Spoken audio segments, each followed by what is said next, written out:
Welcome back to the deep dive. If you are joining us today, you are someone who actively seeks out knowledge. Absolutely. You are the kind of learner who wants to cut through the noise. Right. You want to bypass those superficial headlines and get straight to the fundamental moments that actually change how you view the world. And today's topic is definitely going to do that. It really is. Today, we are setting up an exploration into a landscape that is accelerating way faster than our biological brains can easily process. We are talking about the rapidly evolving world of artificial intelligence. Exactly. Our mission for this deep dive is to extract the critical foundational insights about our AI future. We're going to be balancing some incredibly extreme predictions today, Ranging from massive global job automation. to intense debates over inherent political bias, all the way to potential existential threats to humanity itself. That's a lot to cover. It is. And our foundational material for this analysis is a comprehensive interview featuring conservative podcaster Dennis Michael Lynch and Dr. Roman Yampolsky. And just for some background on Dr. Yampolsky, he is an authority in AI safety and security with well over a decade of dedicated experience in the field. Before we really get into the weeds, though, we need to address the nature of the source material. Yes, I want to clearly state for you, the listener, that the source material we are unpacking today contains politically charged content. Right. This includes debates over specific immigration terminology, namely the use of the term illegal aliens versus undocumented immigrants, as well as commentary on political figures like Donald Trump. And it is so important that we emphasize this next point. We are absolutely not taking sides or endorsing any of the political viewpoints presented. Zero endorsements. That is not why we are here. Our sole purpose is to impartially convey and analyze the ideas, the underlying analogies, and the factual claims contained in the original source material. We just want to help you understand the broader systemic implications of AI. So, to set the stage for where we are right now with this technology, I want you to imagine that you are sitting in the stands watching a 60-minute soccer game. The referee has just blown the whistle. The ball has literally just been kicked into play. According to Dr. Yampolsky's assessment, that is exactly where humanity currently sits in the timeline of AI development. We are only in the very first minute of the game. And yet, the rules of the board are already changing completely. It's wild to think about. Okay, let's unpack this. Huh. How does this underlying engine actually work? Because before we can rationally discuss this technology disrupting the global economy, Or posing an existential risk? we really need a clear layman's guide to what is happening under the hood of these systems. Right, so where do we start? Well, the most effective way to understand it is actually to look at human biology. Really? Biology? Yeah, AI operates via artificial neural networks. These are architectural frameworks designed specifically to mimic the human brain. Okay, so think about the mechanics of human learning. Exactly. We have a biological brain filled with billions of cells and trillions of synaptic connections. Right, and when we attempt to learn a new skill or when we solve a problem correctly, specific neural pathways get rewarded. And those connections grow stronger. What computer scientists have done is essentially automate that exact biological process within machines. So the fundamental architecture isn't just a traditional computer program executing a rigid list of commands. No, not at all. It's a digital structure that learns through repetition and reward. You build this massive artificial network, you feed it an unimaginable volume of raw data, and you throw a staggering amount of computing power at it. Just crunching through all that information. Right. And over time, the network begins recognizing patterns entirely on its own, Like learning to recognize the subtle features of a human face. or calculating the most compelling narrative arc to end a story. Or mastering complex multivariable mathematics. And what is most significant here is the exponential scaling factor. The more data and the more compute you provide, the exponentially more capable the system becomes. We've actually crossed a threshold now where AI systems are actively writing their own code, They are conducting their own iterative research to build the next generation of AI. largely without human intervention.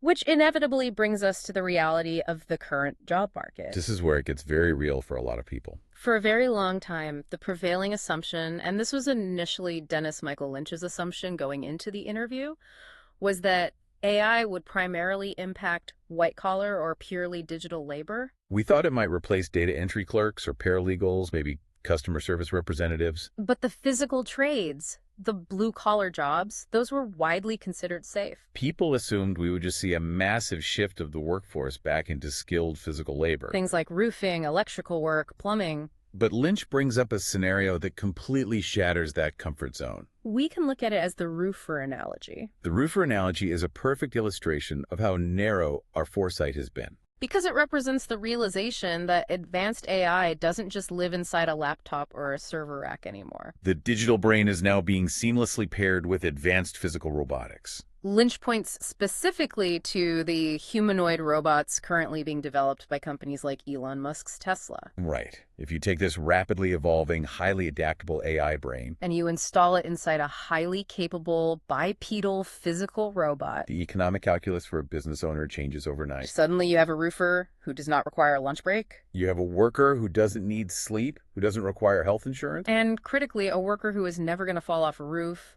sustain a permanent injury, and sue your company for liability. From a purely economic standpoint, the incentive to employ human physical labor just collapses. Why would a roofing contractor absorb the immense overhead and the unpredictable schedules of a human crew? Especially when a robotic alternative is inherently faster, remarkably cheaper over the long term, and completely immune to physical fatigue. But it's crucial to recognize that this disruption isn't isolated just to physical labor. Not at all.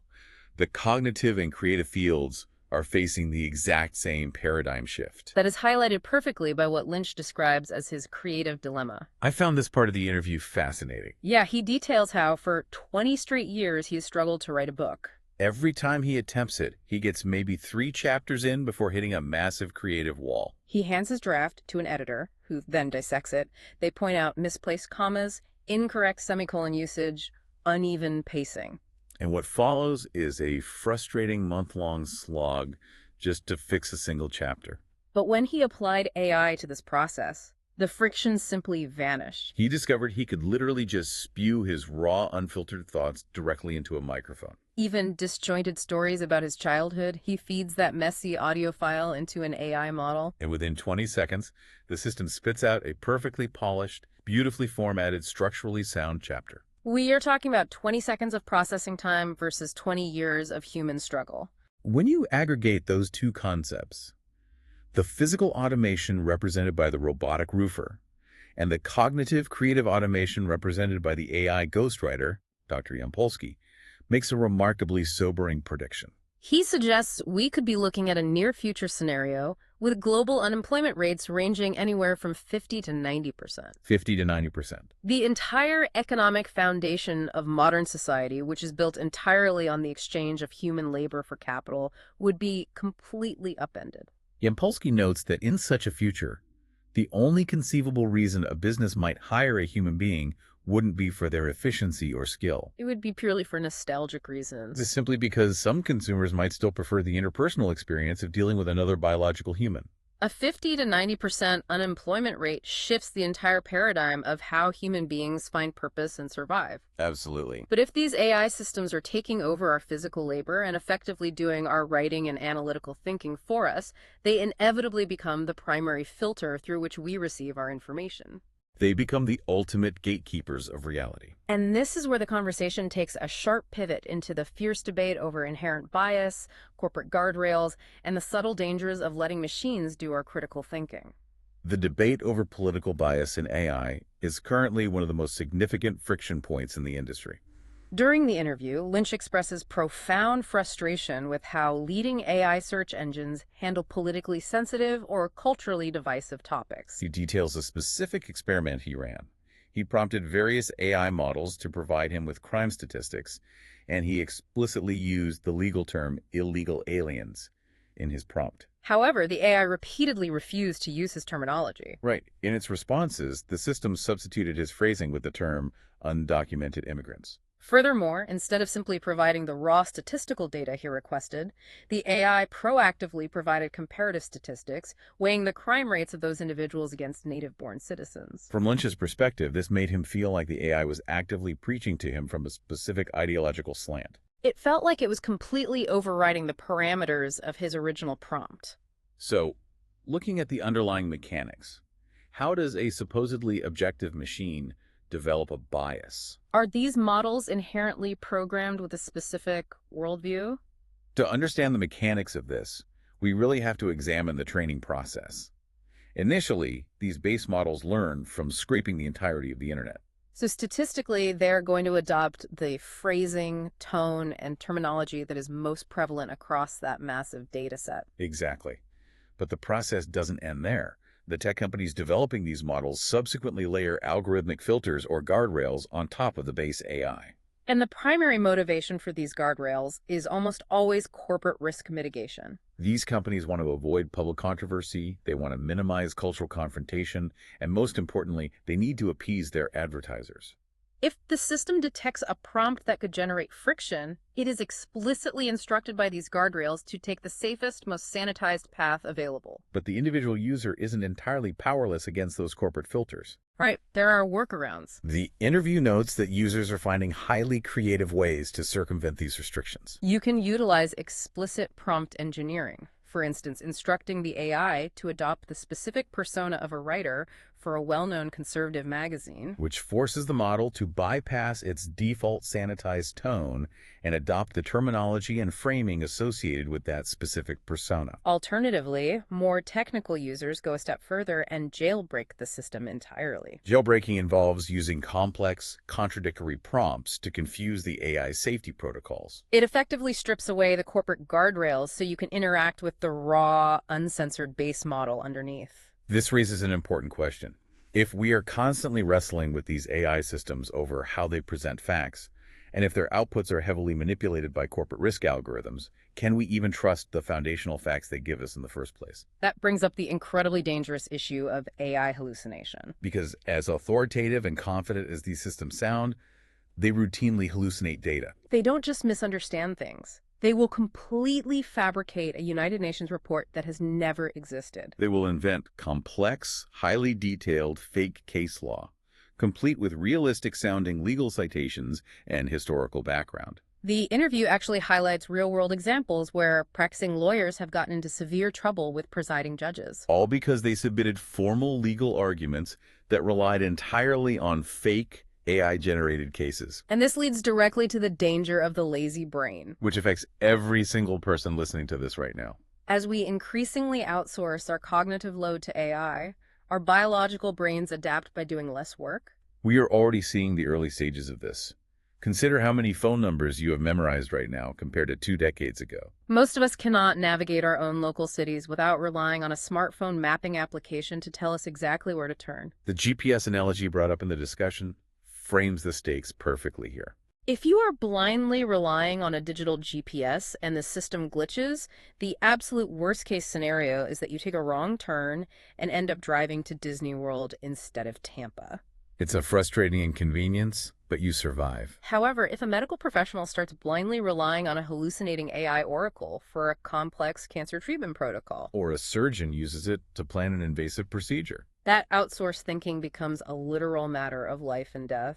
The practical takeaway here is absolute. Yeah. You must always verify the original source material. If the AI confidently quotes a scientific research paper, you have to go find the actual paper. Verifying the source is essential advice, but practically speaking, as these models iterate and improve at breakneck speed, fact-checking an AI is going to feel like trying to outrun a bullet train. And that acceleration is being driven by a massive, unavoidable financial juggernaut. The economic incentives pushing this technology forward are just staggering. Companies like NVIDIA, which designs the specialized hardware, and Meta, which is building massive open source models, are seeing historical stock boosts. Every single time a major tech firm announces the construction of a new AI-dedicated power plant or the release of a faster computational chip, billions of dollars of market cap are generated almost instantly. Which means the financial incentives are completely misaligned with the concept of safety.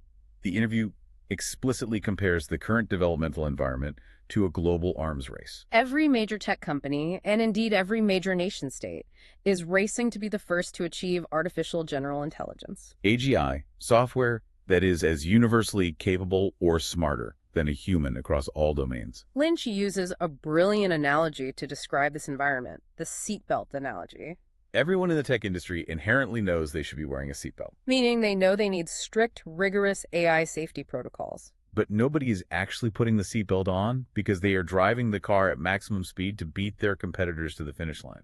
The logic is that if you pause your development to properly install and test your safety protocols, you instantly lose the race to someone who didn't bother. You're just left in the dust. Here's where it gets really interesting, because the finish line of that specific race might literally be the end of human civilization. This is where Dr. Yampolsky introduces his concept of P-doom, Which is an industry term standing for the probability of doom. the mathematical likelihood that superintelligent AI will eventually wipe out humanity. While other prominent figures in the tech space, like Elon Musk, place their personal P-doom estimate somewhere around 30%. Which is still alarmingly high. Dr. Yampolsky places his own estimate at nearly 100%. A near 100% probability of human extinction is a staggering claim. It really is, and it requires us to look at why our historical models for surviving world-ending technology no longer apply here. In the past, humanity survived the invention of nuclear weapons through the doctrine of mutually assured destruction. The logic was simple.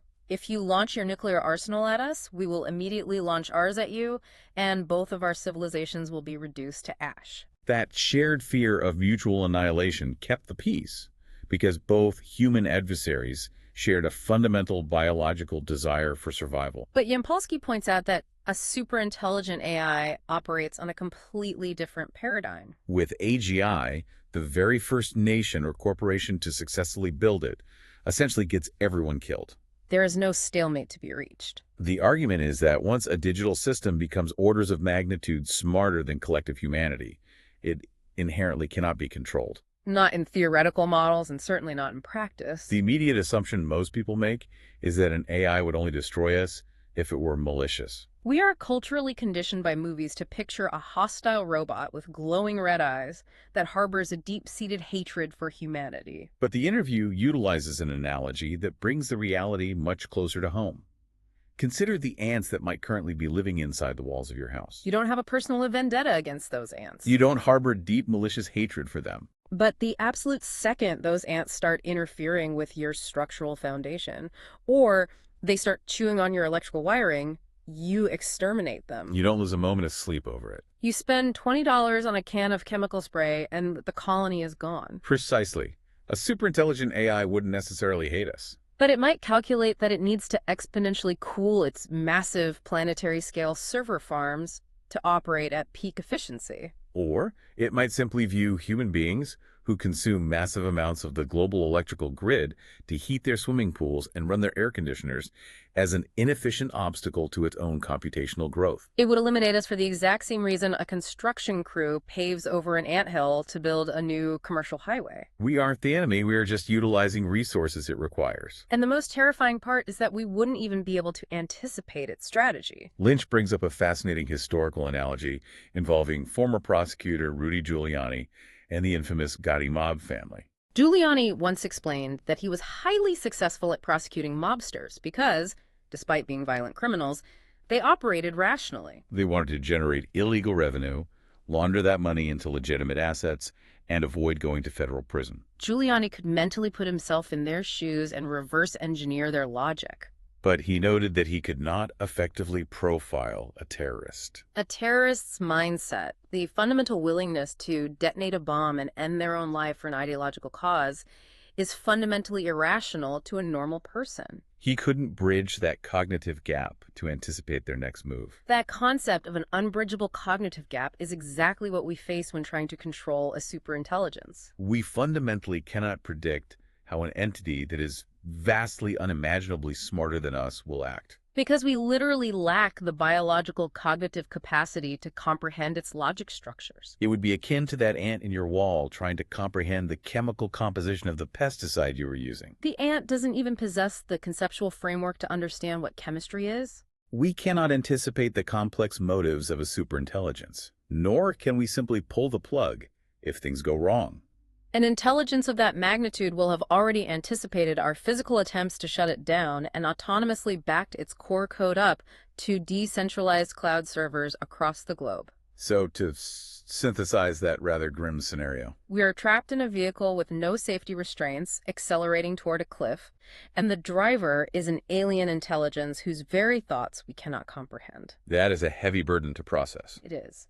But let's pivot and look at the alternate ending here. Because if Yampolsky is wrong, and we truly are balancing on a knife edge, the alternative to complete doom must be equally profound in the opposite direction, right? Absolutely. The discussion also deeply explores the optimistic side of this technological coin. A perspective frequently championed by tech leaders like Elon Musk. If it turns out that humanity can successfully align and control superintelligence, we immediately transition into what is called a world of abundance. The concept of the world of abundance is fascinating. In this utopian scenario, the superintelligence functions as the ultimate, frictionless problem solver for the human race. It could rapidly solve biological mysteries that have stumped human scientists for decades, such as the protein folding problem. By understanding exactly how complex proteins take shape at a molecular level, this AI could quickly engineer targeted cures for virtually all forms of cancer and genetic diseases. It would also revolutionize our physical infrastructure. It could design completely new, highly efficient methods of energy production, bringing the global cost of electricity down to near zero. Furthermore, the interview discusses the very real possibility of achieving longevity escape velocity. This is the scientific threshold where, for every single year you are alive, AI-driven medical breakthroughs extend your biological life expectancy by more than 1 year. You effectively halt and potentially reverse the human aging process. Which fundamentally redefines what it means to be human. And economically, in a world where advanced robotics and AI systems can seamlessly produce any physical good or digital service at virtually zero marginal cost, the foundational economic concepts of supply and demand simply collapse. According to this utopian framework, the necessity for traditional, labor-backed fiat currency could be entirely eliminated because all basic resources would be infinitely abundant. If we connect this to the bigger picture, while a post-scarcity utopia or an existential doomsday are fascinating to debate, what does this transition mean for you, the listener, navigating the economy today? The source material offers highly actionable advice. You need to actively look for points of pain. Think about the archaic, incredibly frustrating bureaucratic bottlenecks you interact with in your daily life. The ultimate point of pain for most people is the DMV. Oh, without a doubt. Why, in an era of global connectivity, are we still physically driving to a concrete building and standing in line for 3 hours just to renew a piece of plastic? Exactly. The argument is that there is absolutely no logical reason for physical DMV visits to exist anymore. But the key takeaway for you, the listener, is that you do not need to possess the technical skills to invent the next massive multi-billion-dollar AI model from scratch. Your opportunity lies in utilizing the incredibly powerful off-the-shelf AI tools that already exist today to build a custom application that handles identity verification, document processing, and fee collection seamlessly. It's about applying existing intelligence to outdated friction points. It is the absolute death knell for what the interview bluntly refers to as BS jobs. Consider the massive layers of corporate middle management or entire companies whose sole business model consists of manually moving data from one spreadsheet to another. The discussion specifically singles out manual payroll and tax processing companies. Why would any business pay a massive premium to a third-party company to handle payroll when they could utilize AI systems or deploy smart contracts on the Ethereum network? Those smart contracts are essentially just self-executing lines of code on a blockchain that run automatically when certain conditions are met. Completely removing the human middleman and executing payroll flawlessly, instantly, and for pennies. The strategic move for anyone listening is to identify a subdomain or an industry that hasn't experienced fundamental change in decades. The interview uses the traditional education system as a prime example of a structure that hasn't significantly evolved in 300 years. If you can leverage commercially available AI to automate an old, clunky, frustrating industry to the point where the user experience becomes seamless and beautiful, you have successfully secured your economic foothold in this rapidly approaching new reality. Okay, let's take a breath and synthesize the incredible territory we have covered today. That's a lot to take in. Based on our deep dive into this material, we are standing firmly in the very first minute of an entirely new game. We are balancing on a precarious razor's edge. On one side of that edge lies a utopian world of absolute abundance, where physical disease is eradicated, the aging process is reversed, and our deepest societal bottlenecks are fully automated. On the other side is the sobering, theoretically sound prospect of an uncontrollable digital superintelligence that might view humanity with the same cold indifference that a construction crew views an anthill. And as we navigate this unprecedented transition, we must constantly guard our own minds against politically sanitized guardrails, incredibly convincing hallucinated facts, and the subtle everyday temptation to let our biological brains atrophy by outsourcing our critical thinking to our devices. It is arguably the most profound transition period in human history, and I want to leave you with a final philosophical thought to mull over, building on this idea of superintelligence and our ultimate legacy. Let's hear it. Right now, humanity is furiously digitizing every single aspect of our existence. Ah. We're eagerly feeding our books, our recorded podcasts, our legal frameworks, our finest artwork, and our behavioral patterns into massive data centers to train these evolving models. We are uploading ourselves. Are we, perhaps unknowingly, writing a comprehensive digital epitaph for humanity, recording our history right before we were replaced? Or are we actively and intentionally giving birth to an evolutionary successor, a digital mind that represents the next logical step in the universe's development, one that actually deserves to inherit the future we have built? That is a profoundly heavy concept to chew on the next time you casually ask an AI to summarize a long email for you. Thank you so much for joining us on this deep dive. Our goal is always to help you cut through the overwhelming noise of the modern world and find the clear, actionable signal. So keep questioning the convenient answers you are given, always verify those original sources, and above all else, keep your brain active. We will catch you on the next one.